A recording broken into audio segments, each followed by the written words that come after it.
to watch Shaq's reaction with that, that felt is good. crazy. That shit felt so good.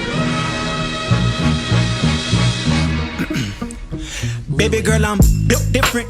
Ain't shit about me average. Lazy motherfuckers. Like, whoa. Turn that shit off. Turn that shit off. Hold on. Yeah, hold on, Chuck. Hold on, Chuck. Turn that shit off. So when you tune into that live stream and like they finally played it, you're just like, oh shit, I'm oh shit. fucking going ape shit. I'm like, yeah, baby. What was the anticipation like when like the first part of that song is playing and they're just waiting for the drop? Like we were like, fuck, dude. He just, and then so when it dropped, he said, oh, hold on. I was like, oh, fuck, he hates it. Oh, shit, that's what you were thinking? I was like, yeah. Oh, shit, he hates it. You thought he hated it. Yeah. And then when he had him run it back, I was like, oh, okay, just hit him. Okay. Yeah, dude. Yeah, that was crazy. He's such a good fucking person, bro. Seems like it, He's just one of those dudes that are like, I never even met him. But he has done things for me without even caring for a thank you, to let me know that he did it for me. You know, with the whole Fight the Funk music video. Yeah. He had his team. He just pretty much told him, yo, I believe in this rapper. He's raw. Y'all reach out to him. Y'all make sure he gets his music video done. And that was that, bro. He's just a kind dude that just wants to see people win. It can't be that bad, oh, it can't be that bad, oh, it can't be that bad, oh, it can't be that bad, oh, it can't be that bad. Yeah, I'm the artist in the studio. I don't like to hear myself when I record. Whoa. I know, right? So you don't put it on? No. But you'll hear the playback, right? No, I don't hear my voice at all. Well, I hear it when I take an ear out. Gotcha. I was like, man, you just record and you're like, that one feels good, and then you walk out. No, I can't That's do crazy. That. And then you just leave it to the gods to decide, like, that was the fucking take. Can you imagine, man? Go get lunch and shit real quick right after.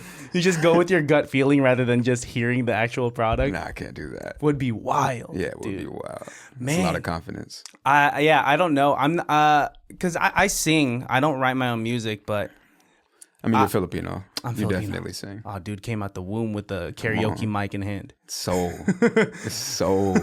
They thought it was the umbilical cord. It was just the cord to the mic. And they're like, don't cut it. That's an expensive XLR. Nah, dude, I'm the type of person where if we're just singing to sing, then I'll sing my heart out. But once someone hits record, like if I'm recording a cover, then I get shy. Are you the type of like live performance versus recording? What's the bread and butter for you? When I'm recording, I like to be alone. I really love being alone when I record because I take entirely too long, and I like to take long. I don't want to feel rushed. Yeah. Live, I'm just ripping. I'm just fucking letting it all out. Just go in.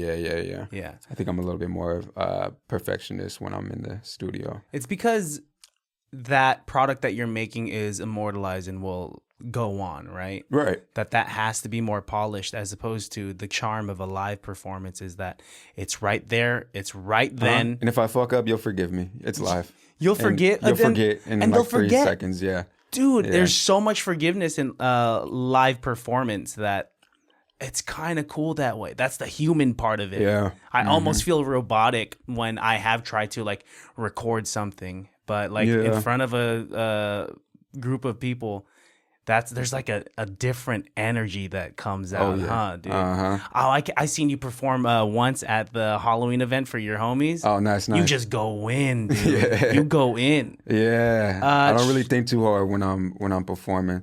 It's a lot funner than recording because I'm engineering and stuff at the same time while I'm recording.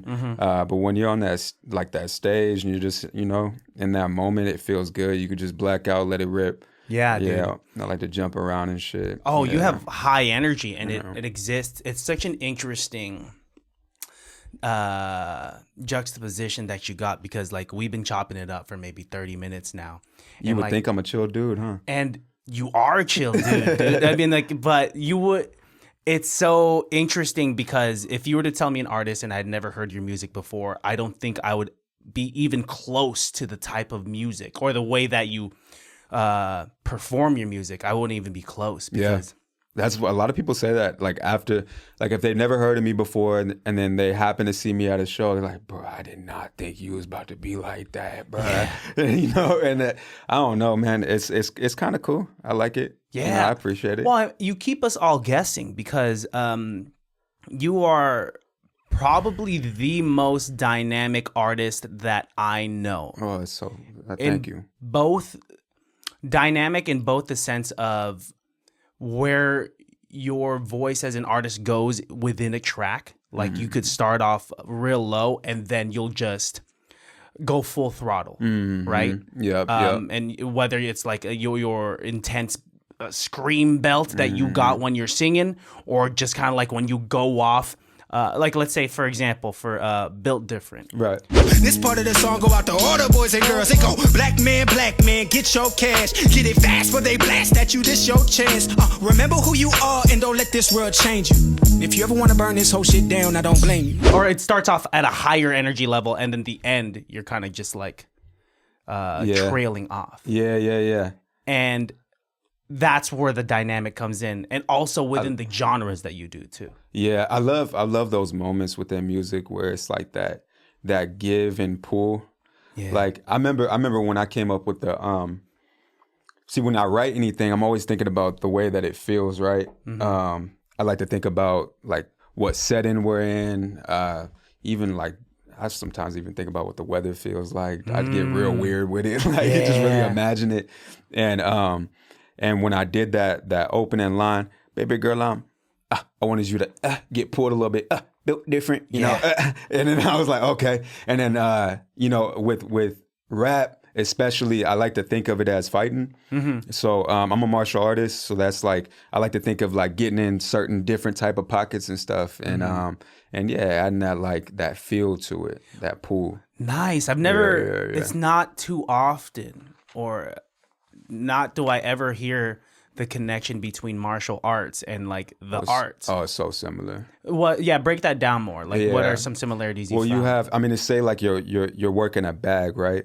And you can hit consistently, or you can hit, let the bag go back, wait a minute, and then hit while it's going backwards. It's just different pockets you can hit something. Wow. Yeah, I always found that more interesting when I'm listening to a rapper and it's like he could have hit right there, or maybe he should have hit right there, but he waited just a little bit, you know, or tucked in a little bit more, or fit more within a certain bar. You know, I love that. Oh, dude, it does suck when you hear the potential in an artist where they could have, for lack of better words, just like put in a better combo, you know? It's if you're just always doing that right jab throughout the entire track, then the audience is gonna get bored. But if you're throwing in a roundhouse and like a fucking a hammer swing, I don't know what the fuck is this called. What do you? Hammer fist. Hammer fist. Yeah. Spinning back fist. Dude. Yeah. When you change it up, it's your fly is down. Oh, dude. Yep. You just went to the bathroom too. Shout out to you. I got you, bro. For telling me. I'm not gonna do you like that. We're all on camera and shit. You're gonna have to edit it out. That's a lot of work.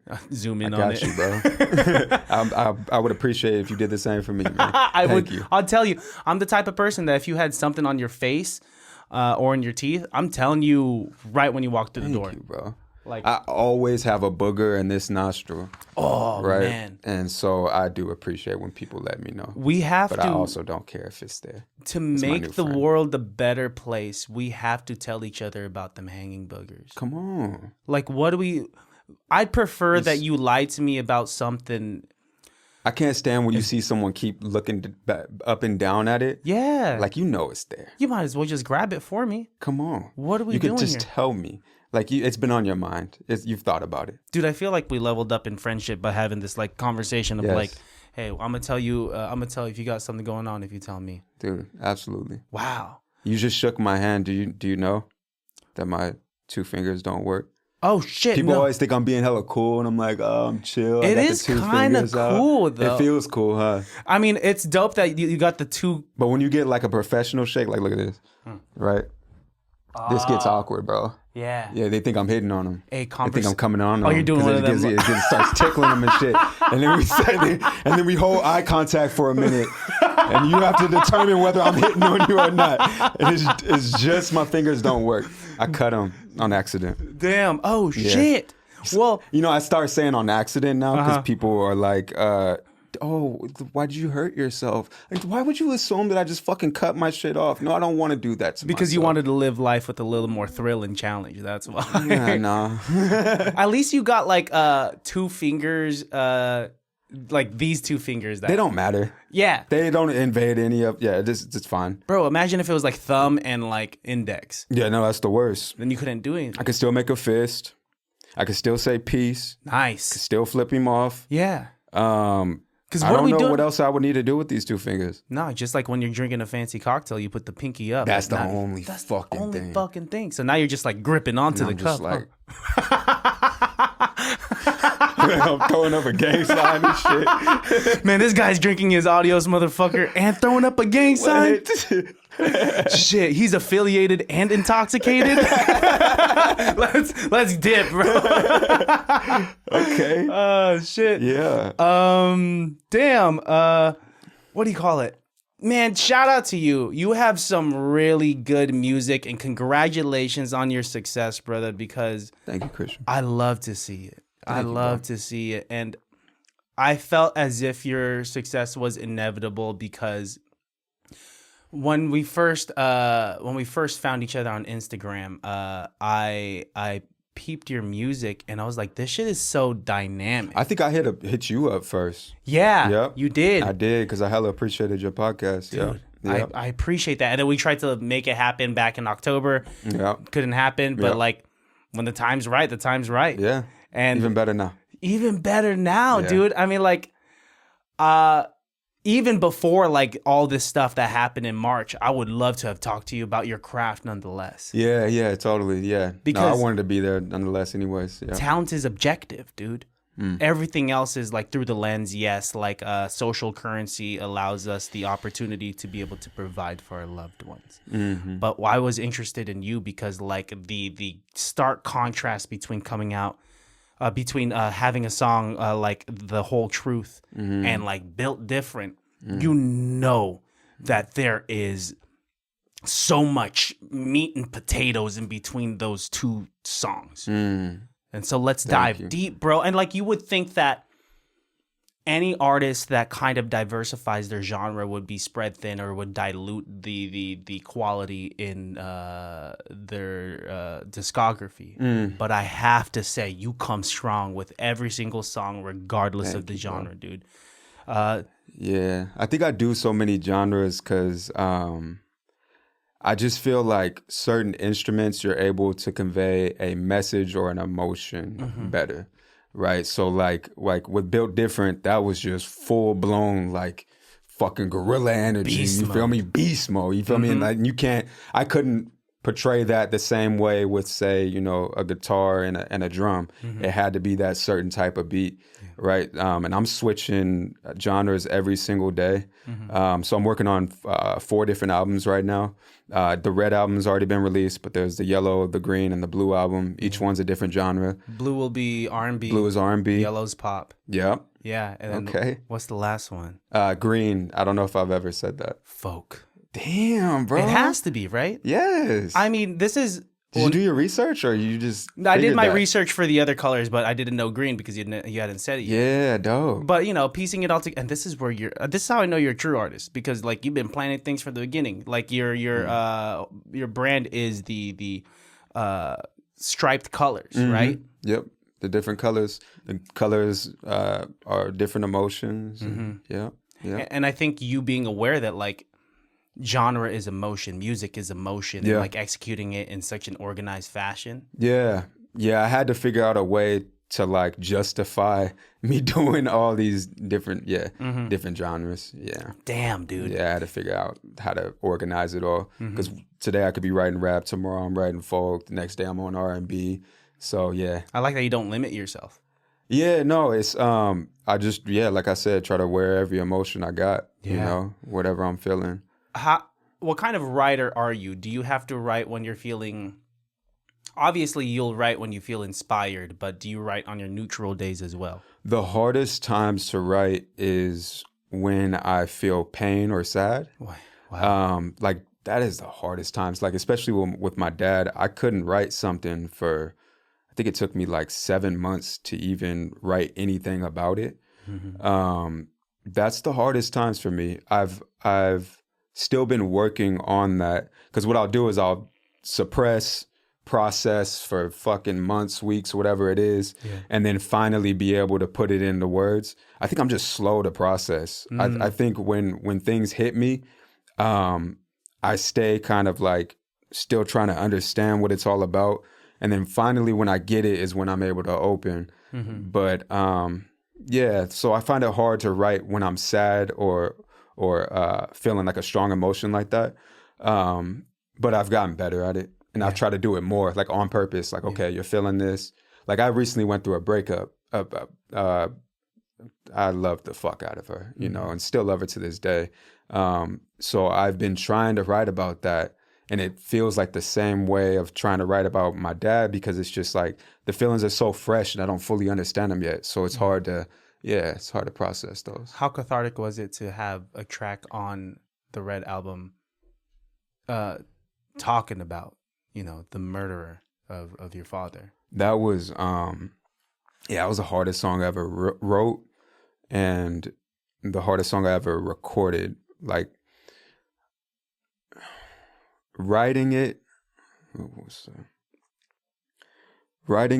came slowly. It took me days to keep processing the next emotion I felt because I got stuck at anger for a while.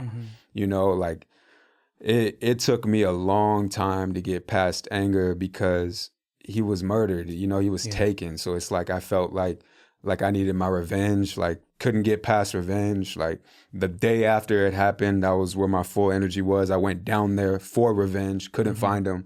And so that was just, that was hard to get past. And I still didn't get past it when I wrote it. And then I'm recording it and I'm feeling the anger and all that. It wasn't like I processed it already and it was like, okay, cool, I can lay it down. So I'm going in and out. I was recording in my garage at that time. And I'm in there, bro, and I'm just like muscles are fucking tense, you know, head hurts, and I take breaks, come back inside the house, and it just feel like I just been fighting, you know, and my ex was with me at that time, and she just every time she seen me, she just would just, you know, like, you okay? I'm like, I'm good. It's just fucking.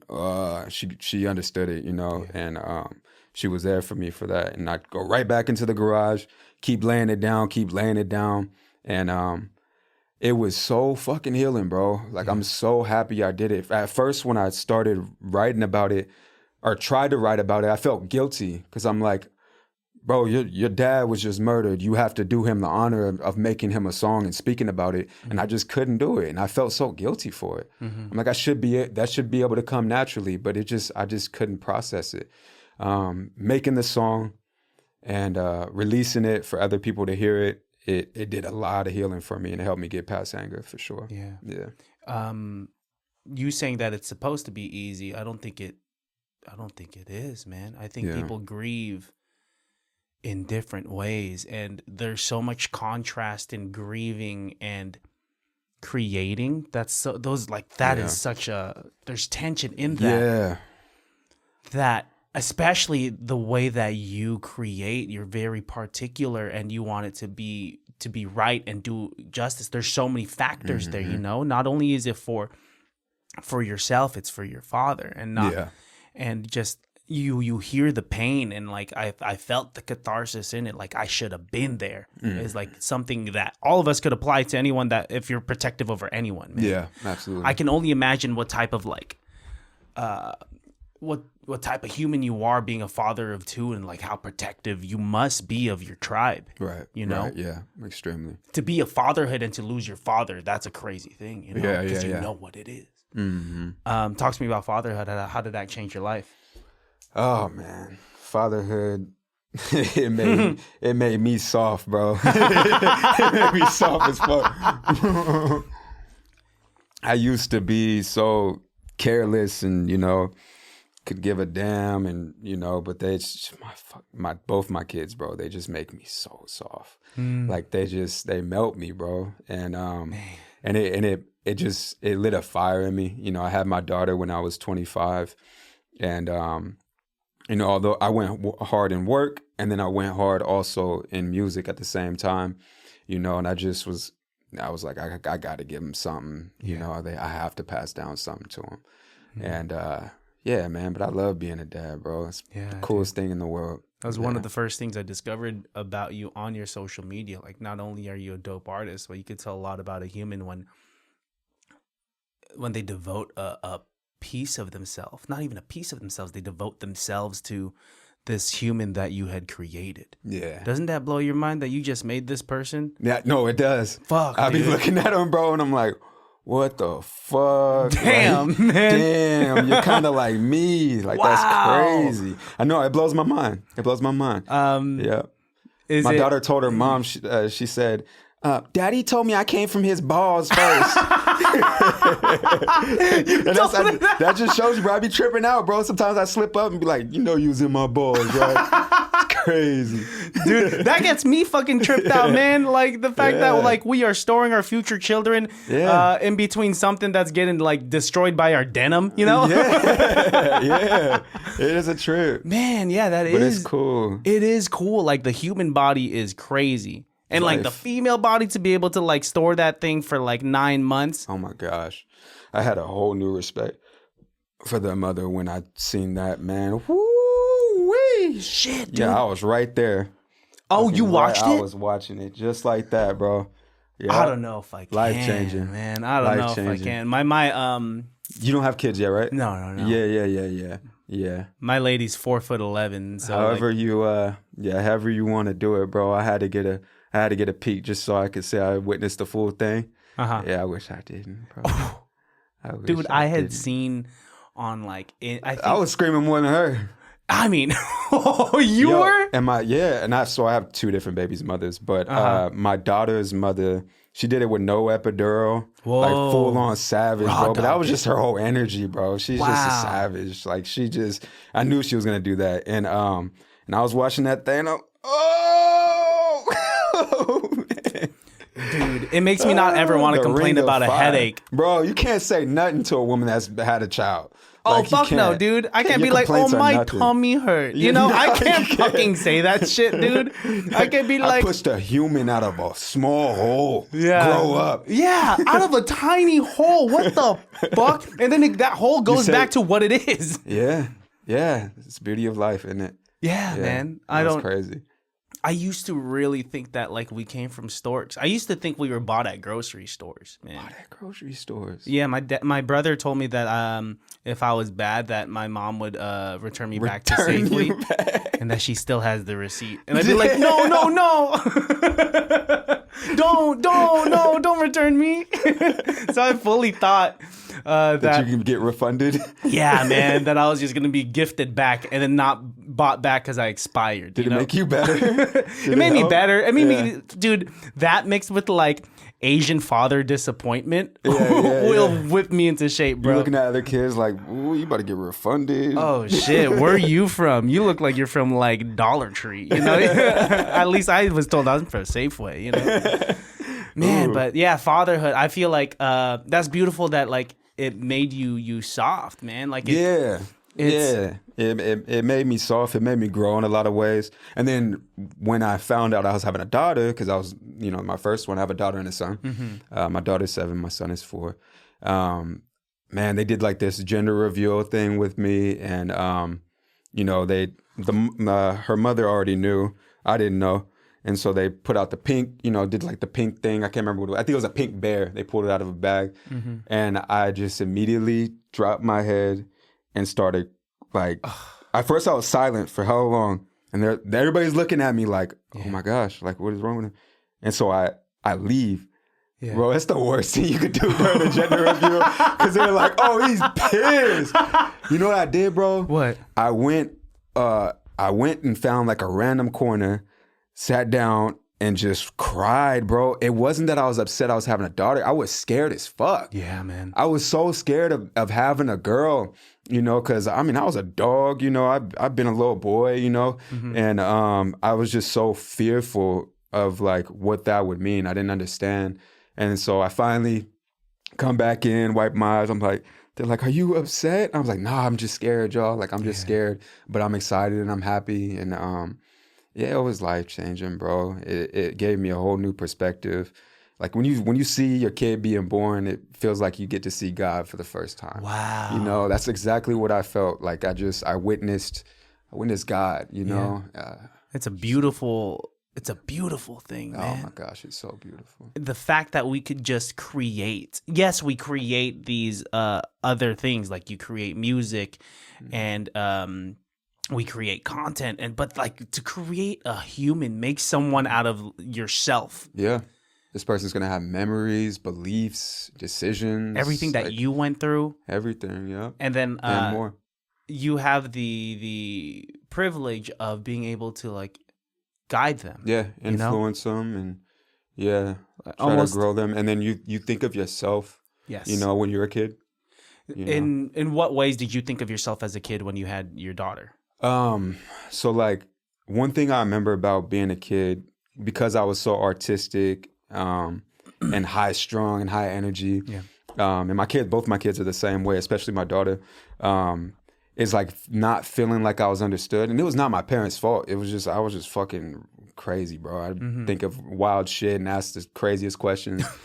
So I try to like hone in on both my kids' like thoughts. Like if they come up with a wild idea or just like a concept about something, I'll have them elaborate on it and think about it more, and you know, and just really like cultivate their creative, you know, and their imagination. Yeah, because I'm still a kid in my way too, you know? Oh, dude, I think we're the same age. I think, you're 32? 32. I'm turning 32 at the end of the month. Oh, cool. So we're the same age. And June 30.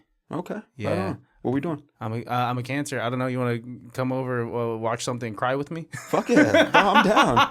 I love to cry. Dude, yeah. If you're just here in Vallejo, come pull up. I'm supposed to kick it with like a Cujo at some point. Maybe you could just join us, and then we can hit up Danny just too. Throw something for y'all. Fuck for you. Yeah. Oh, thanks. Yeah, oh, man. Cool. Wow. We should do that. Yeah, we should do that. Dude. I'm gonna tell Cujo.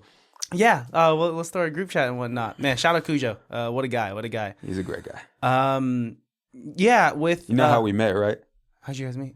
Me and Cujo. So I was. I'm not afraid to tell a man if he looks great. You know what I mean? I'm very secure with myself. You know, I seen Cujo. I was like, brother, you look fucking dope, bro. You look like a fucking rock star, bro. What's your name? And he's like, my name's Cujo, and you a real nigga. You know how Cujo. Yep. He said, you a real nigga for saying that, man. And I was like, I appreciate you. Dude, ever since then, we were cool. Cujo got this way where he just like, bro, what's up, bro? That's the Cujo sway. What's up, bro? I see you. Man, biggest hype man. You know? For sure. For sure, dude. Yeah. Yeah, dude, that's so funny that there is, I love that we live in this time where like, you know, secure dudes could be like, man, what's up, bro? You look good. Yeah. You look good. Yeah. I think first time I met you, I dapped you up. I was like, damn, what a jawline. Yeah, I remember that, yo. I'm like, I'll fuck with you. Yeah. Yeah, dude, you look like an action figure. Thank you, bro. You really like, they should, now that like, things are really rolling, you should come out with an action figure. Little G.I. Joe flip. Fuck, type, dude. Get down. If you had an action figure, what would be the associated action on that toy? It's so he takes his shoes off, and when he takes his shoes off, he like transforms. Shit, that's very Asian of you. Honestly, the only reason I suggested to take my shoes off was because you're dude, Asian. I mean, and I didn't want to offend you. Oh no, I take zero offense. Like and you would have judged me if I walked up here with my shoes on. Nah. Maybe. I would have been like, well, there maybe should have been a conversation. I would have judged myself for not having said something. Maybe should have been a conversation. there should have been a dialogue before this very... Stop as you watch me walk up. Wow, and he's dragging his feet. Shit. They were great. Yeah, and I'd just be looking at it the entire podcast and be like, man, my mom would be disappointed. So where'd you get those shoes from? Yeah, can I see them? Real clean. Yeah, dude. Shout out to you being a father. Again. Oh, go ahead, man. I'll be chilling here. I'm sorry. It's okay. Things will go. I'll just talk to the people. All right. We'll be back. I'm quick. Damn, you are fast. Quick. That was crazy. No, my pee is clear. Usually, wow, you're healthy. You're healthy and hydrated. That's why. I hold my thing. I hold my thing. I hold my pee for like too long, dude. It's probably unhealthy, but that's because like I don't like to. I'm always on the go. Yeah, I wanted to hold it throughout this whole thing, but it was a lot. I mean, you're drinking a yerba. I've always been bad with my bladder. Yeah, I've always had it. When I have to go, I gotta fucking go. Really? I gotta go. Bad? You ever pee in the car while you drive? I mean, if I had a Gatorade bottle, no. How did you do it? Like you rolled down the window and you just I got a fucking technique, bro. Put the knee up, like literally full motion. Yep. What? Get down. Yep. Mm-hmm. Wait. Train, bro. What are you peeing into? Bottle. Oh, I thought you really were peeing out the window via trajectory. I was a driver for a long time. Yeah. Worked up to own my own transportation company in Napa. Lost it all. Fucking yeah. Anyways, but I got real good at being able to do that. There was a time I picked up. This is embarrassing. I picked up this bachelorette party. It was like 6 of them.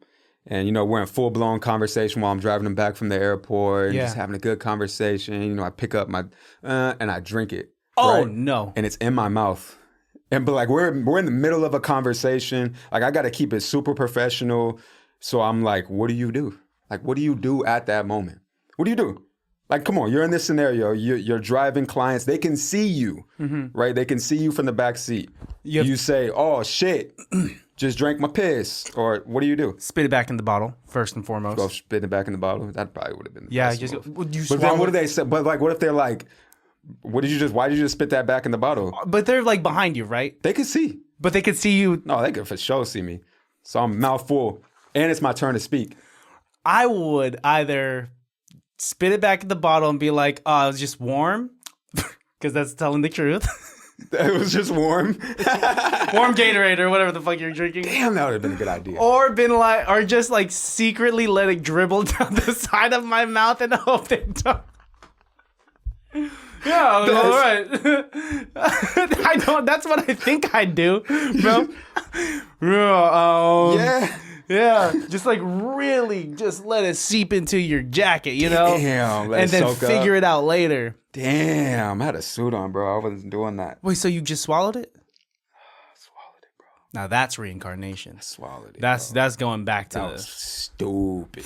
I had so many choices. I mean, one of them would have been just to spit it back in the bottle. Yeah, I think that's probably the best one. I fucking panicked. Well, it wasn't. I swallowed it. It was a big gulp. And it was just a. No, it was a gulp, brother. No, it was a gulp, brother. It was a gulp. Oh shit! Yeah, it was my lowest point in life. Damn. Yeah. Oh man, you drank your own pee. It wasn't that bad though. I've never. That's good. It wasn't that bad. It's why? It's because you pee so often. So basically, and you just said your pee's clear. That means you're pissing water, dude. It was water. Yeah. No. I mean, at this, I have good faith in you that you would survive. I had a lot of coffee that day, bro. It was bad. Shit, dude, natural diuretic. It was fucking disgusting. I wish I didn't do it. I really wish I didn't do it. You went through 20 different emotions there. What the fuck, man? You really are built different, bro. You can survive in the wild. You're a hunter gatherer for sure. For sure. Yeah, man. I love that. If I were to be stuck on an island with anyone, it'd be you for sure. Come on, I got you. Yeah. You know, I really want to bring that into I want to do that. I want an event just like that. So have you seen me talking about camping at all? Yeah, dude. So I'm getting close to finding a place to be able to do this. For the first go around, we'll just have it be like 1969, 1971, like type feel, bonfire, sage burning. I like that. Real kickback, real just communing. But I really want to do like some challenge type shit, right? So what I really want to do is do like later on we'll just flip off and do this, but like a 24-hour live stream where you can't fall asleep, okay? And if you do, you get kicked out, right? And you got to sleep like they won't know, but there'll be like nice tents outside. But like we'll do like cool little challenges and shit, and like man, maybe we'll do some like Survivor Man type shit. Yeah. Wow, dude, you're Yeah. gonna make a game show out of this. No, yeah. A creative game show. But I want my whole, like, all, like, concerts, performances, events. I want all that to be, like, very forest-based. And, yeah. I see just that. have a feel. That's just where my vision has been the whole time. Did you go camping a lot as a kid? Were you like an outside kid for sure? Well, my grandpa used to take me hunting and fishing all the time. Okay. Yep. So I grew up with him hunting and fishing and camping and all that kind of stuff. So you really could survive in the wild if you had to. Oh yeah. Damn. I would die in a heartbeat. I can't start a fire. Can you start a fire? You know how to start a fire? Without a lighter. Nah. I can't start a fire without a lighter. I mean, I'll probably figure it out. I mean, you and I, we could figure it out. Yeah, we would have Figure to. it out. Get I've on seen YouTube. Castaway enough, you know? Get on YouTube, figure this shit out. Let's imagine. No, but if we're out in the wild, bro, It's we don't have our hard, though. phones. Yo, starting a fire is hard. It must be, dude. Yeah, it's really hard. And even when it starts smoking, you got to like blow on that thing? Yeah, it's a lot. Got asthma. That's on you, bro. That's on you, dude. My mile time's real long. If we see a deer, you gotta run and hunt it. Damn. Yeah. Yeah. I don't know if it'd be that extreme. But like we'll have like lighters. Okay. All right. Go. This competition's not like just us with like 2 items. That's it. Nah.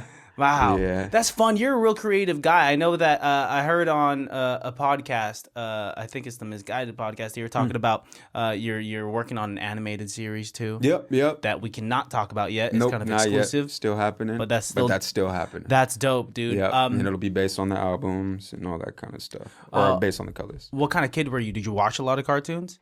Yeah, I watched the normal cartoons. I didn't watch anime. I always wish I got into anime. The farthest I got with anime is Dragon Ball Z. I mean, that's a good place. I love Dragon That's a Ball good Z. foundation to have. Yeah. Did you start doing martial arts because you saw them do like a Kamehameha? Nah, I just sucked at every sport, bro. I sucked at everything. Really? Sucked at basketball. Tried baseball, couldn't hit the ball, couldn't catch it. Football, I was just too small. I kept getting rocked. So yeah, when I was like 13, I told my mom, I'm like, can you please put me in martial arts, please? And it was exactly made for me. I was really good at that. Which martial arts did you do, or did you? Taekwondo. Nice, dude. Yep, Taekwondo, and Brazilian Jiu-Jitsu. And then to get your black belt, you have to go through all the different ones like Hapkido and Kempo and all that kind of stuff. And so, like, you truly are well versed in like the mixed martial arts. I mean, that's super important. I think that's to be a dope sports athlete is great, but like, you could defend yourself, man. Yeah, but the first thing it really taught me was discipline, bro, because like your stuff had to be tight, like the forms and everything had to be tight, you know. And my grandmaster Safa, he just, I don't know, I didn't really have a father figure during that time, and he really laid into me and just made me become more of a man. Yeah, you know.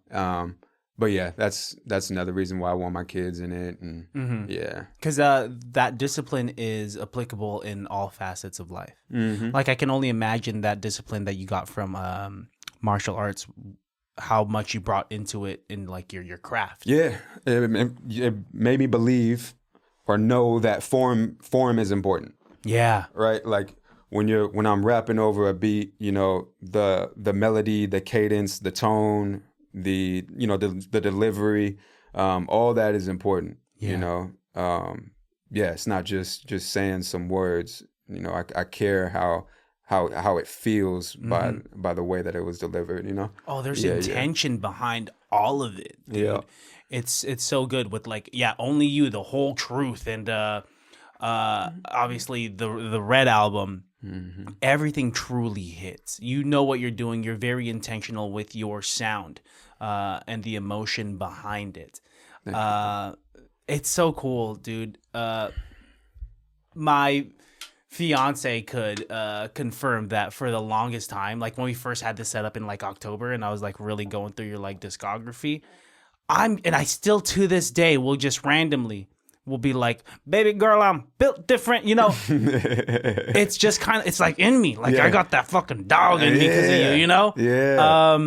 Yeah, it's that energy. How did that like, because that is such a, there's something so catchy about like we're thrown off almost, you know? Yeah, thrown off about that first line. Baby girl, and then like, yep, that like, that pause. It's like fighting, you know, it's like a... Ooh, that's a good way to put it. Yeah, dude, we don't expect it.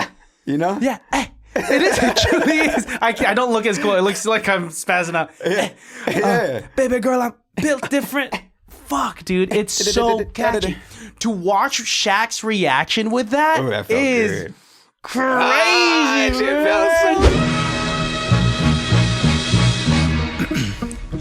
Baby girl, I'm built different. Ain't shit about me average. Lazy motherfuckers. Shit. Like, whoa. Turn that shit off. Turn that shit off. Hold on. Yeah, hold on, Chuck. Hold on, Chuck. Turn that shit off. Fuck, dude. Man, you got one of the fucking goats to like really, man. That felt hella good. Yeah, like so when you tune into that live stream and like they finally played it, you're just like, oh shit, I'm oh shit. fucking going ape shit. I'm like, yeah, baby. What was the anticipation like when like the first part of that song is playing and they're just waiting for the drop? Like we were like, fuck, dude. He just, and then so when it dropped, he said, oh, hold on. I was like, oh, fuck, he hates it. Oh, shit, that's what you were thinking? Thought. I was like, yeah. Oh, shit, he hates it. You thought he hated it. Yeah. And then when he had him run it back, I was like, oh, okay, just hit him. Okay. Yeah, dude. Yeah, that was crazy. Dude, and that was Shaq is he's such a good fucking person, bro. Seems like it, He's man. just one of those dudes that are like, I never even met him. But he has done things for me without even caring for a thank you, to let me know that he did it for me. You know, with the whole Fight the Funk music video. Yeah. He had his team, he just pretty much told him, yo, I believe in this rapper. He's raw. Y'all reach out to him. Y'all make sure he gets his music video done. And that was that, bro. He's just a kind dude that just wants to see people win. Yeah. Look at that, dude. I mean, especially like with his kind of trajectory with his career. I mean, he does so much, but like he's obviously a music head enough to be sure. DJ Diesel, right? And to have a show like Who's Fire, but for him amongst artists that have submitted, and for you to have stopped him in his tracks, and for to have like an NBA legend like Shaq truly believe in your craft, and what he's doing so great is that he has the means to like really take someone he believes in and like, here, go fly. Yep. And he fucking did that. And you have like a BTS of the whole music video. He has no investment in it, no like reason to be doing it other than go ahead and go win. Yeah, brother. dude. That's it. Dude, that's dope. I remember when Shaq came out with his line of shoes, that he had the opportunity to partner with, I don't know, one of the big like shoe companies. Oh yeah. But he decided to go with Walmart and make the shoes cheaper so that children that don't have the financial means to get like Jordans could get his shoes. What a fucking good guy. What a fucking guy, dude. He's a good guy, bro. What a fucking guy. Because he could have made a killing off that. Like he could have been, you know, competing with Jordan and selling these expensive ass shoes and been higher fashion, but that wasn't what it was about for him. Yeah. He didn't let greed get to him. I think something that a lot of celebrities fall into is that they just like they only want more. Where's the ceiling? Yeah. And like it's fine to not have a ceiling in different facets outside of money. Like I'm sure you put out like a post saying like how people are like, yo dude, how's it feel to have finally made it? And you're just like, made it? Like I'm still going. Like what are you talking about? Yeah. I made it when I created it. You know, I didn't do it for that, bro. Yeah. Like it wasn't about the recognition or the notoriety. I knew that eventually, like I'm not thinking about like, oh, boom, that moment, right? I'm thinking about my legacy. I'm thinking about like what my kids are left with. So I'm not really focused on that point. I just knew eventually it was gonna fucking work. I'm just gonna work my ass off, and eventually someone notices. But that's not the end. No. Like it's just okay, cool. I appreciate that, and it's bro, it's so humbling, and I'm grateful for it. But that is not making it. I don't ever want to feel like I just made it and I'm good and I'm comfortable. Like I always want to feel like I'm growing and becoming better, and I don't want to feel like I'm the greatest rapper or greatest musician. Mm-hmm. Like I'm just a dude, who takes pride in his music and wants to convey a message, and touch as many people as I can and help people along the way and highlight other great artists. Yeah. That's my thing. The destination is the journey, For sure. The destination is not the end. Yeah. If you have the end in sight, that means that there's an end to all of it. But if you just keep doing this until the day that you pass, then that's the journey is what it's about, man. Yeah. And it's cool to see your trajectory, to see your story arc, and to like really follow your story, bro, because it's fucking beautiful, man. And like, you're not only doing this for yourself, but you're doing this for your family. Yeah. Like my community too. You want to end up in Atlanta, right? And you want to buy like homes for like your children and their mothers, right? Yeah. And I don't know where you got that from. You remind me of Narwhal right now. But that is my vision. Yeah, I want to make sure that I have like a compound for my family out there. Yeah, there's a lot of open land and trees and stuff. And when I went out to Atlanta, bro, oh my gosh, that's your place. I love that place. What about it? I mean, it doesn't beat the Bay Area as far as people and culture. Like I love the Bay, but it was number one. It was really cool seeing Black excellence on that level. Like it was so strange because like, when I walk down San Francisco, the same corporate people I see are that over there, but they're Black, and it's dope. It's dope. Like dude. I go into a smoothie shop. I met an NBA player who invited me to his restaurant he owned. It was just so there's a lot of wealth. A lot of Black wealth out there, and it was really cool to see. That's beautiful, dude. Yeah. Because that changes the narrative that like that America has fucking built, where we see a lot of white wealth, and it just shows us in poverty. I didn't know Atlanta. I thought Atlanta was like slummy. Like I thought it was just But it's been popping off for the longest time. A lot of the industry has existed in Atlanta. Like some of the biggest artists have come through Atlanta, and yeah, dude, like that'd be a beautiful place for you to be. Yeah, it would be my second home. It wouldn't be my first home. Vallejo feels like your well, the Bay is my home. Well, because I know that you've bounced around everywhere. Oh, for sure. You've been like Richmond, Antioch. I did do my research. We're both born in San Francisco. Nice. General Hospital. Where was I? Kaiser near Japantown, I think is where I was. Kaiser on Geary or something like that. Nice. But like you really got to experience a lot of the Bay Area. What do you think it is about the Bay Area that makes it so special? Each city's like a different country, man. Wow. Well said. Yeah, each city has its own language, its own culture, its own fashion. You can pop to another city and feel like you're in a different, But although there's this like continent of the Bay Area, each city is really its own little country. Yeah. And it's just so eclectic. And then even like the different cities where you could feel like you're in China, you could feel like you're in Japan, like you could feel like you're in Mexico. You feel me? Like that's what I love about it. And then how we all blend so well together. Yeah. I spent a lot of time in Southern California as a kid and a little bit as an adult too. And I don't think they blend as well as we do. Like we really are a melting pot, and we've really like came together with all our cultures. Everything's so close too. You want to go to the beach, you can drive less than an hour away from almost anywhere you are, and you're gonna find some sort of water, right? You want to go to the city, you got to pay 2 bridge tolls, but you'll be there. Is it too cold over here? Drive 15 minutes. Drive 15 minutes, dude. That's it. Yeah. If you really want to like see some cows, go to Davis. Yeah. Drive 45 minutes to Davis, bro. Life? Yeah. A little bit of country life. Go to Dixon, bro. Yeah. It's cool. Growing up in the Bay, I thought that everywhere in the world was like the Bay Area, and it wasn't until later on that I had discovered how special this pocket of geography was to us. Yep. I mean, yeah, it's expensive as fuck, but like, yeah, the people here are irreplaceable. Yeah. So chill, so creative, more collaborative than competitive, as opposed to like what I hear about like the industry in LA. Yeah. Did you experience that when you were in SoCal at all? Yeah. The problem with LA, not the problem. I mean, I love LA, but it's easy to get lost in the sauce there because everybody is somebody, right? So everybody has, you could just go down the wrong path with people that don't have the best of intentions, but that's anywhere, right?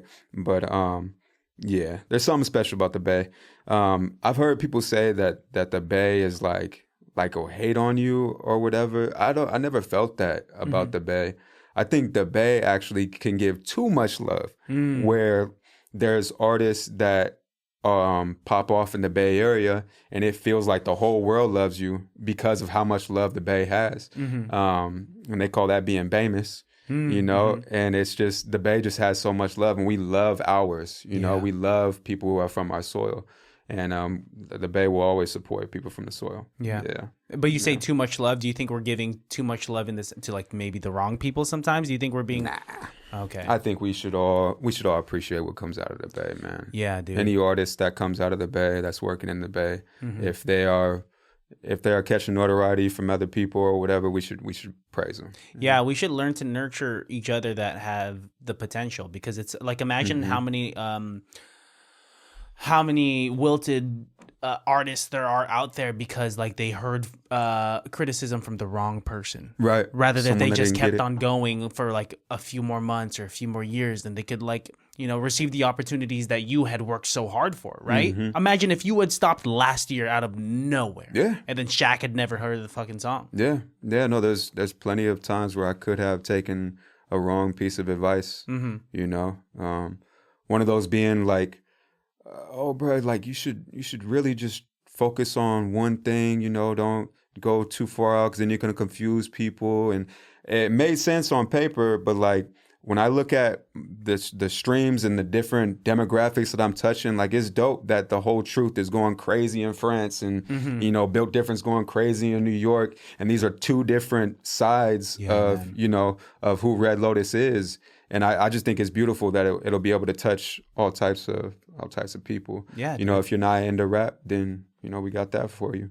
And it's cool that you're able to have this effect on people from just an idea. It all started here. Very similarly how your daughter and son came from your balls. Like your ideas come from like this other place where it's not tangible quite My yet. balls too. Yeah. Part of your process. That's all you got in this world. Damn, but like dude. even the same with you, man. Like you saying, okay, I want to do a podcast. Like how did that even come about? Me and my best homie in 2019, it started off very similarly in the sense that, very similarly how other podcasts start off, where you and your best friend are just like, man, we're funny as fuck. We should record this thing, dude. And it's so like narcissistic and cocky. But you gotta have some of that. But you have to start off with some delusion to be successful at anything, right? We were delusional and we hit the ground running.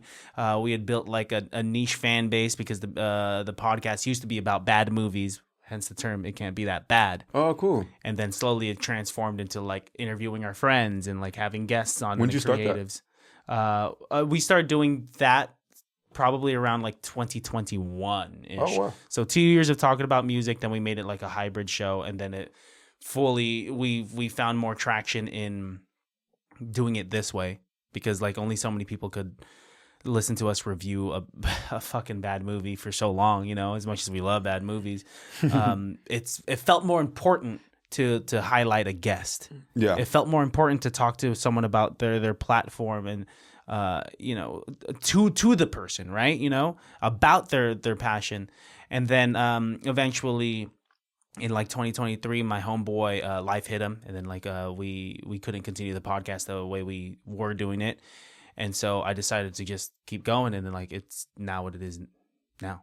Dope, man. Yeah, thanks, man. That's awesome. Yeah, it's been a journey, dude. From 2019 up until now, it's been damn near 6 years. It just all came together, brother. This is a beautiful space. Thank you. And I appreciate I'm proud of you, bro. It is not easy turning an idea into physical reality. No, so, dude. Yeah. What I've learned about the world is that there's a whole bunch of ideas, people. Yeah. How do you transition from becoming an idea person to the guy, you know? Mm-hmm. Do it, man. Mm-hmm. It's cliche, but the hardest part about doing shit is starting it, you know?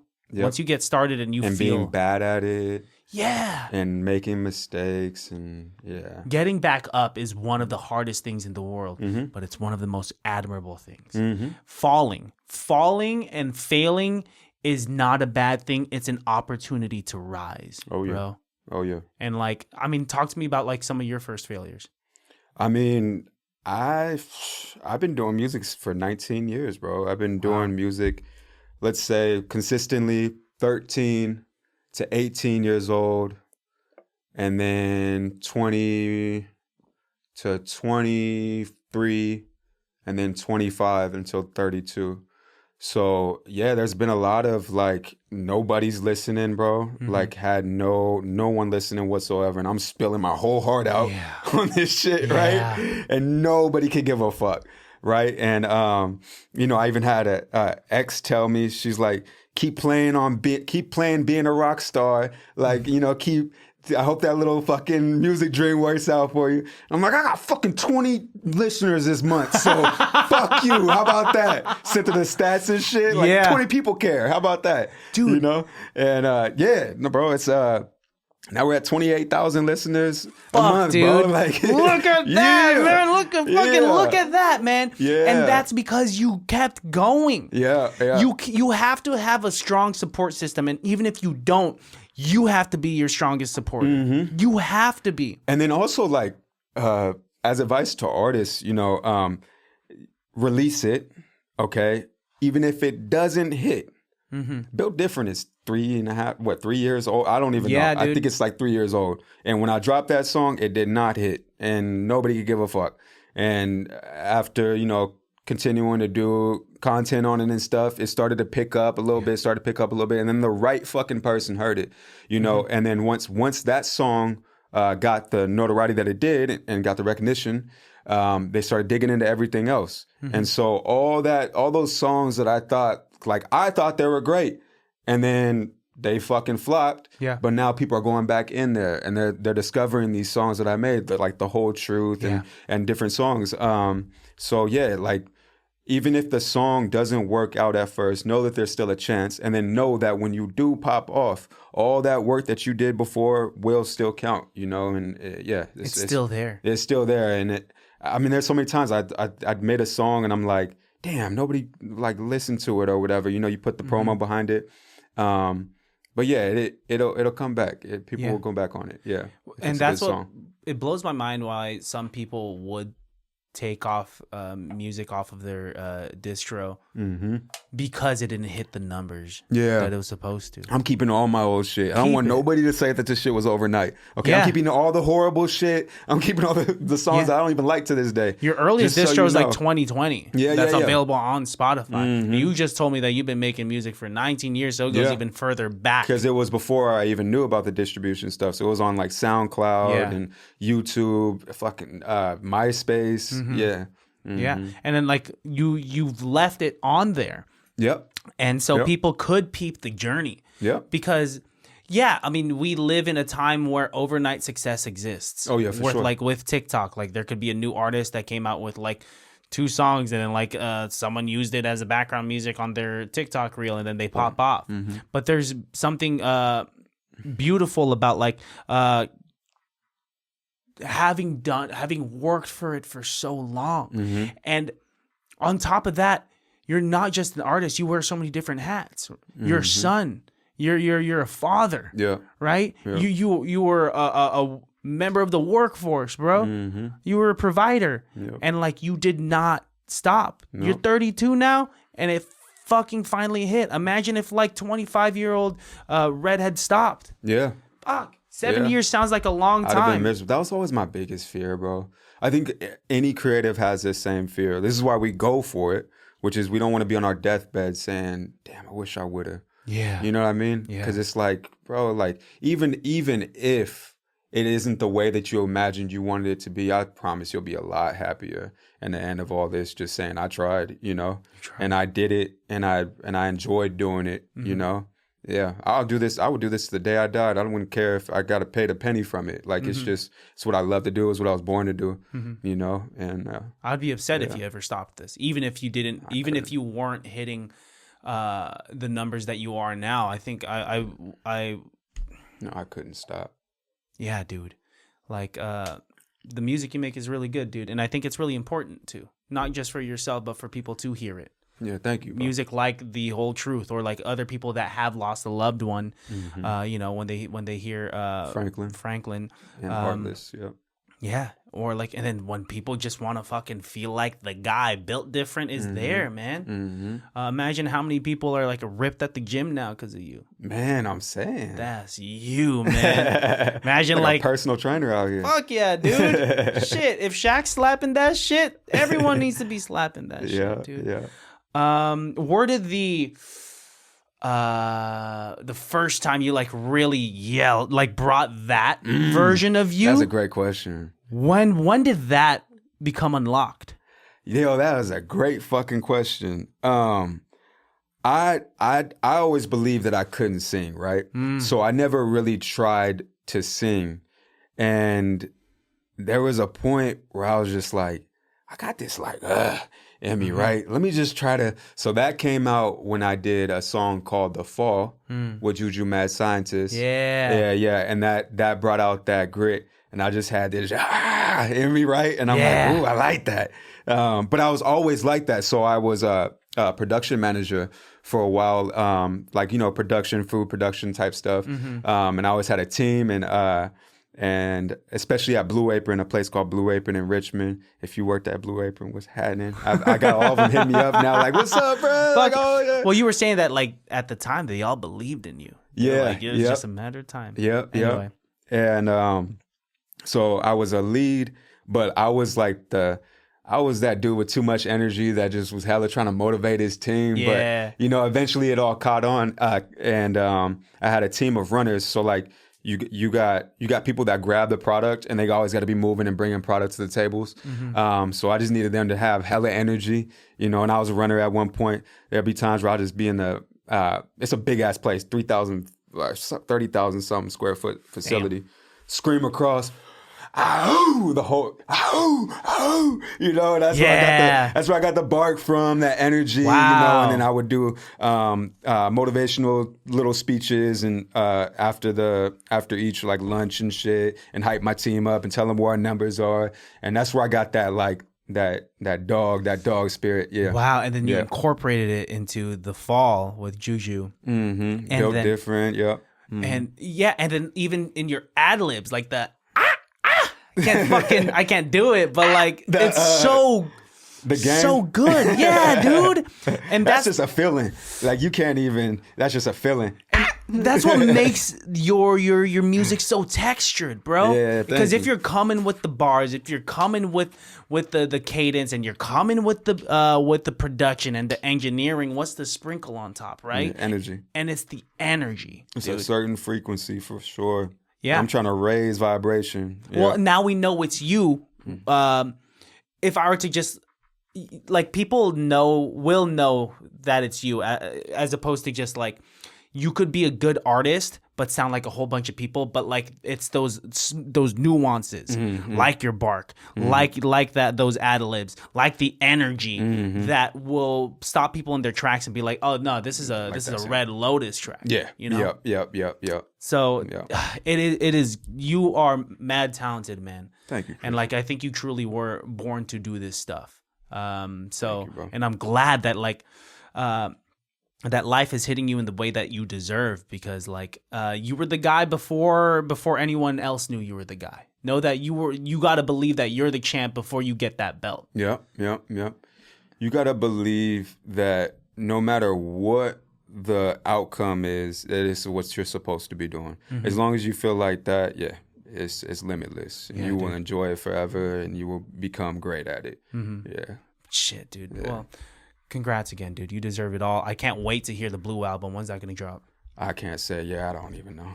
I'm trying to hear homeboy sing, dude. I'm trying to hear some rhythm and blues, brother. Fuck, dude. Yeah, it's like that one's a more mellow one. Actually, the Orange album would come after that, which is like more like funk type shit. Yeah, I could play funk. one. Yeah, I mean, I want to hear you on some funk too. Fight the Funk was dope.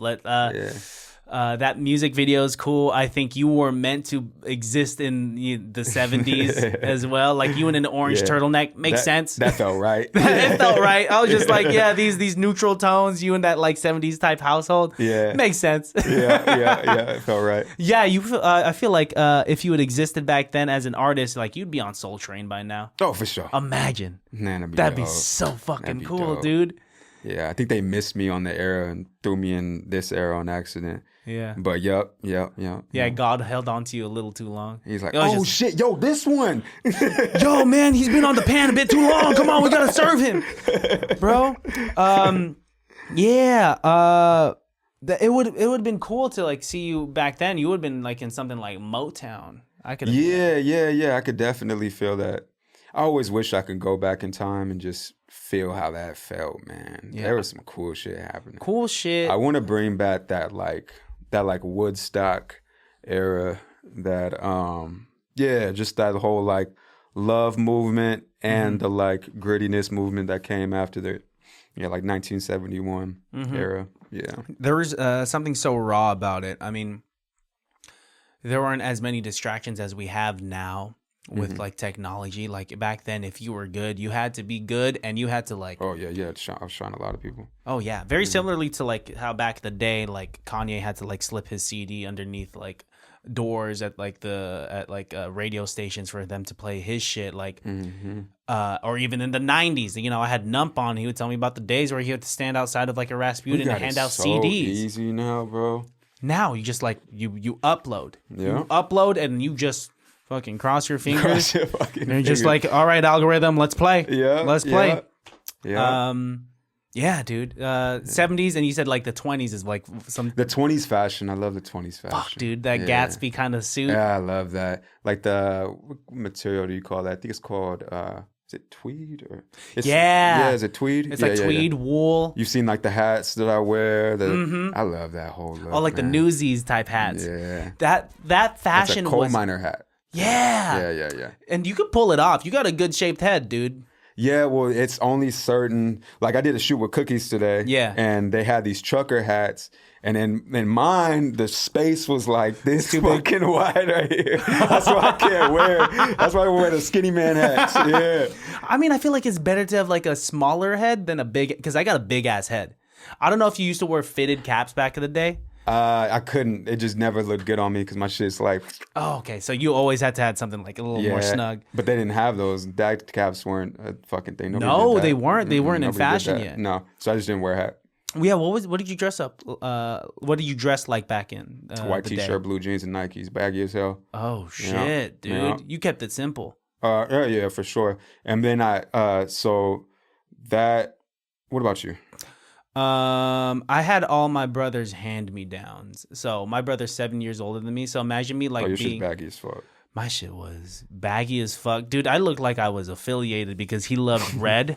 And you know how back in the day you thought like matching colors was like the thing? Yeah. I came to school in all red one day. Red pants too? I had like these red long cloth shorts, South Pole shorts, this like tall tee red like Echo shirt. And I don't know if you know a brand called Dada Supreme, but I had these bright red shiny shoes.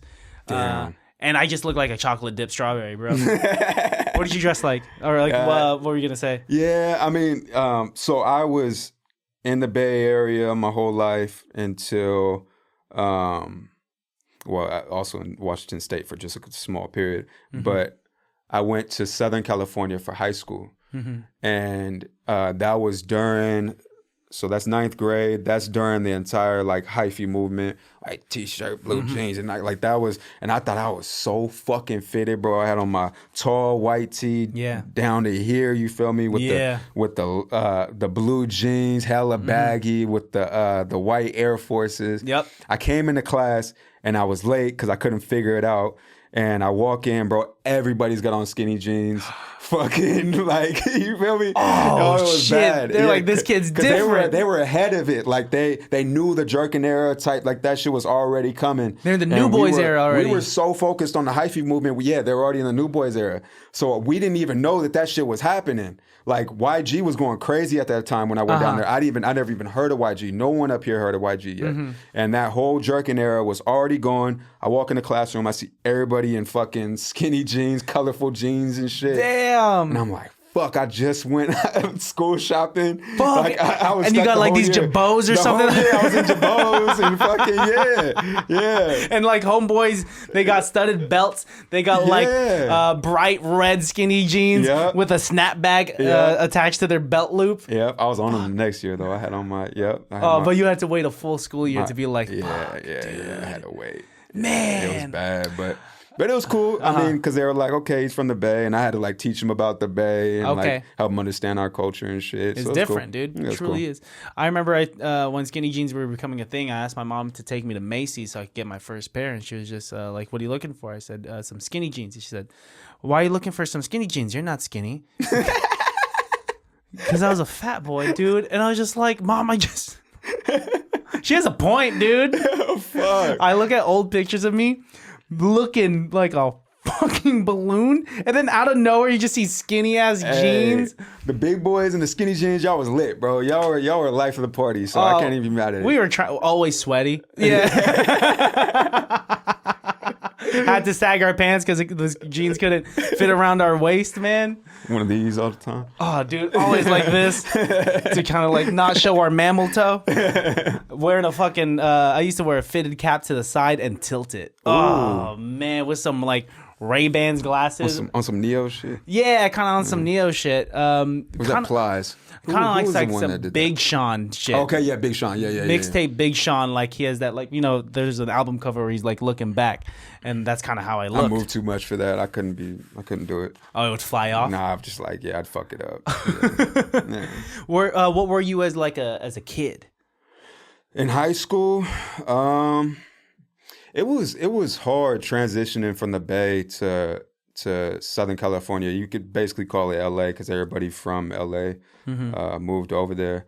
So yeah, man, one of the first groups I went up to was a Mexican group, and they're like, "Nah, fool, go over there, fool." Damn. That was weird for me. That was super weird for me because everybody in the Bay is like, they don't care. We're all like, we're all from the Bay. It's like we don't think about that, but that was a thing. So I I don't know, man. I always had a girl best friend, and then I had, I always was like a one person kind of guy. I never really was like in a group. Like my best friend June, or my best friend Chris Frank. And then finally I found some other musical guys in sophomore year, and I was kind of just the kid who did music, and nobody really gave a fuck about me doing music, but yeah. I mean, that's how it was. I think everyone knew of some people that he raps after school, Yeah. you know? Yeah. And Nobody really that's what cares. it is, but then like it's, look at you now, bro. Look at you now. Hey, look at you now. Yeah, I got one of my best homeboys. He was like pretty advanced, where like his parents really cultivated his love for the arts. Oh, dope. He was the first kid in school to have his own like garage studio. Dope. And like have his own rap collective at high school. Yeah, I had a partner like that. Yep. Dude, and it's like always inspiring, and like you provide a space where you could create. There's got to be that one guy at school at least. And so you would be able to go to my boy DJ A-Ball. Yep. He knew how to engineer, produce. He had his own setup in his room, and we'd go in there and make terrible music. GarageBand? Was he on GarageBand at the no, time? he was legit. I was on GarageBand, but on his he was on Pro Tools. Okay. I think he was on Pro Tools. Was he the one that transitioned you from GarageBand to Pro Tools? No, when he was around, I let him do his thing. Oh, okay, but yeah, gotcha. I fucked with GarageBand and then Logic. Now you're on BandLab, right? Now I'm on BandLab. Yup. Don't tell him, bro. I mean, fuck, dude. Matter of fact, I need my sponsorship, my BandLab sponsorship. They need to know that entire album was made on BandLab. Look at that. Like, that's incredible. Like, That BandLab's is the fucking shit. incredible. It doesn't matter what you use. This DAW I'm using right now is Reaper, the free version. Ain't nobody really know Reaper, but like I get a lot of compliments that this podcast sounds good. It works. Just make the thing sound good. It doesn't matter what you use. It's about effort that you put into it. Exactly, Yeah. dude. I could make a good sandwich with some like grocery outlet ingredients. Just because you got some ingredients from fucking Whole Foods doesn't mean you can make a good sandwich. Straight up. I don't know. Did that analogy hit? I mean, yeah. Made sense to me. Cool. Dude, this has been a delightful conversation, Same, dude. man. I think we hit a lot of things. I think a lot of my listeners will appreciate having get to know your silly side and like just your process and like I hope this really like inspires them and tunes them into your journey and that they continue to follow it if they already haven't been. But yeah, thanks for coming through, man. Of course, man. And you're just so fucking good at this, bro. Thanks, dude. I don't know why you're so easy to talk to. It's just that you were meant for this, bro. Thank you, man. Thank you. You were really meant for this, and I wish this podcast the biggest of success, bro. Like, you're amazing. I'm grateful for you also for doing this for us, for the artist community. Well, that means the absolute world, dude.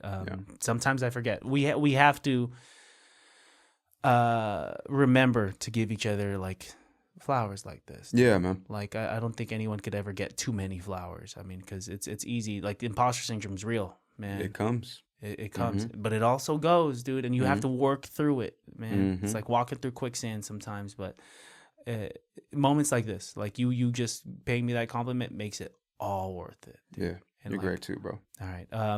You ready for an improv scene, my friend? Sure. All right, let's fucking do this. The way that this works is that the improv scene could be based off of anything and everything that we talked about in today's episode, or it could be based off of nothing at all. It's all going to be off the top of the dome. Do you want to start it off, or do you want me to start it off? You started off. Okay, I'm going to suck at this, by the way. Dude, no. I chose the hardest option for myself, just to challenge myself. For the listeners out there, if you're new, I did give Red the option of like, we could freestyle, we could do a comedy improv scene, or he could spit a written. He went with improv. I'm like, the rest are too easy, so let me dude, I see mean, what I can do I'm with excited. If you ever get into acting, this is a tool to have in your fucking belt, dude. And if I bomb this, they're never going to book me, but it's okay. No, they'll be fine. They'll be like, that's just improv. Can you act? Without further ado, baddies, that's what I call my listeners. It can't be that bad.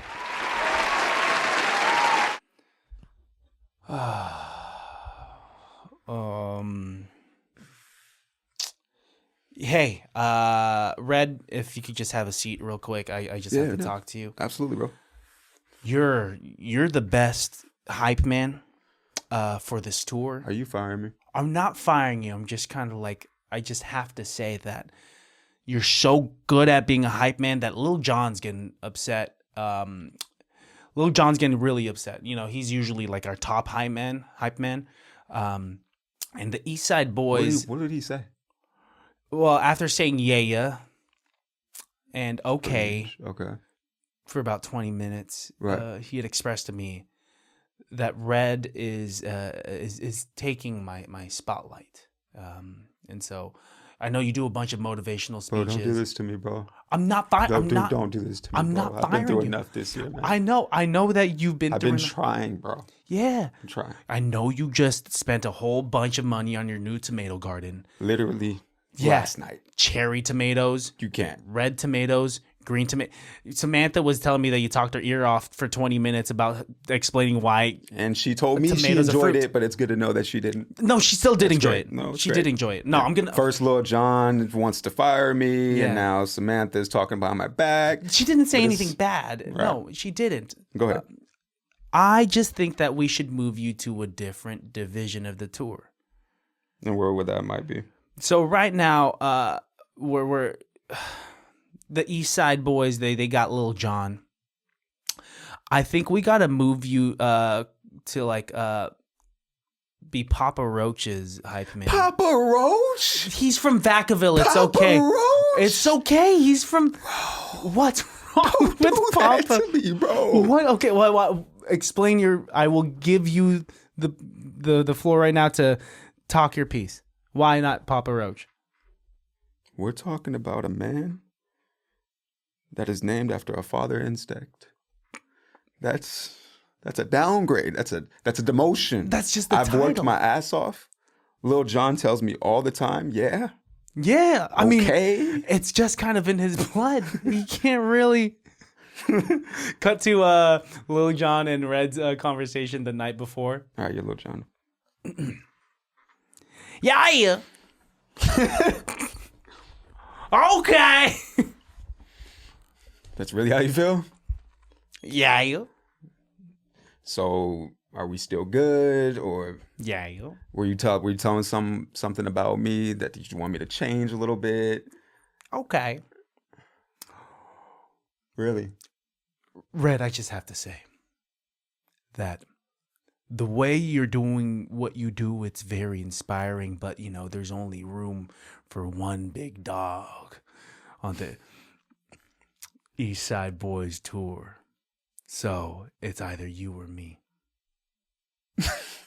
Cut back to the present. So since he is Lil Jon, we are going to okay, if not Papa Roach, who do you want to be the hype man for? Fuck, I suck at improv. And sing! Red Lotus will never do improv again. Dude, no, that was solid. It was all right? Yeah. All I ask, secret I want to get better. secret to better improv is just be honest. And you answered everything honestly. Okay. You're just like, yo, she's talking shit about me? What the fuck? Yeah, that actually Like, hurt my feelings because me yeah. and Samantha go way back. Like, that shouldn't even be a thing. I was going to go into this other tangent. I was just like, actually, Samantha has a crush on you. So Oh, yeah. That'd be good. I'm here to like kind of alley-oop that and see what you've done with that. No, dude, secret to good improv. Did you do improv like in life at all? I did improv in high school and in college, and I dabble on with it on this podcast. Like, Yeah, I the bet way that's we're super doing helpful. it. Yeah. It's been helpful in life, dude. Mm-hmm. Almost in a detrimental way, because improv has taught me to get away with things by winging it. So sometimes I lack in preparation because I'm just like, I could just wing it, and it's an important tool to have, but it's it's definitely made me lazy in some aspects because I can just get away with it. No, but if you ever have to do improv again, and if you don't know the fucking I feel like I'll be a little bit better now because I've never done that before. just be honest, dude. Yeah. Just be honest and don't say no. Roll with the punches. Uh-huh. So don't be like, no, I'm not a hype man. Be like, yeah, I'm a hype man, but answer honestly if Red was truly a hype man on a Lil Jon East Side Boys tour, Yeah. And that's why I thought it was that was really fun. Yes. You don't have to try to be funny. I did decent. You did more than decent, bro. Good. Fuck yeah. Good. Is acting ever something that you want to put in I your do. bag? Yeah, I do want to. You got the look for it, I do want to get involved in film. I don't know if I want to be the cool guy though. I feel like I play the dork or the that guy better. The guy who's not the winner. Well, you could still be both. So you I can transition. I mean, Ryan. I mean, or both in the same thing. Some drumline type shit. Oh, you want to with the Nick Cannon reference? What do you call it? Ryan Gosling. You familiar with Ryan Gosling? Yeah. Who's he again? Homeboy from The Notebook. Yeah, for sure. So when he first started his career, he was known to be the pretty boy, the serious boy, Yeah. the quiet boy. But now he's gone into this era where he is both the main character, the love interest, and also goofy. So that's something you could do. Yeah, I like that. Because you definitely got a goofball side to you for Yeah, sure. I do. Uh-huh. Yeah. I do see want to that. get involved in film though. I don't really know which way to go, so we're gonna see. Yeah. I'm excited to see it, dude. Yeah. You should definitely audition for some things or just work on that acting. I don't know how to do bro. that. That's what I mean. I don't know where to go with that, but we'll see. I'm just gonna let that happen organically. I guess it's what can you take from music and try to get into the acting industry? It's gonna come naturally, bro. Yeah, it'll come. It'll Yeah. come, dude. Look at Kid Cudi. Kid Cudi ended up becoming a pretty big actor and whatnot. I was just watching an interview on him. He's such a cool guy. What a guy, Yeah, he's a right? cool dude. Very down to earth. Yeah. Dude, I'm excited for what's to come. I'm excited for you right now. This has been such a delightful conversation. Before we get out of here, go ahead and look into the barrel of the camera and let my audience know where they could find you and what they have to look forward to. Hello, Baddies. My name is Red Lotus. You can find me at red.lotus.music, pretty much on everything. I am an artist. I believe in raising the vibration of people and highlighting other artists such as myself. And big shout out to this podcast. It can't be that bad. Thank you, Christian, for having me on. You are the man. Man, thank you. And that's that. Yeah, dude, this has been great. One more thing before we get out of here. Once again, while looking into the barrel of the camera, leave the audience with the phrase of saying a piece of advice that reminds them that it can't be that bad.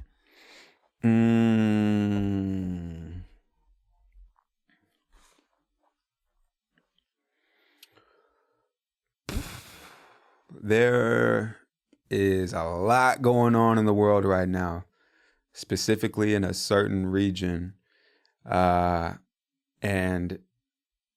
it just can't be that bad, man. We are very privileged to live in the place that we live and have the rights that we have. So. Just can't be that bad. Beautiful. All right. Thanks, man. Till next time. The infamous. Oh, are you flirting with me? That little tickle? That's a little tickle. Red, till next time, because there will be a next time, man. Yes, sir. Whatever you need from me, and however I could support you on this journey, please tap in and let me know, and I'll be there.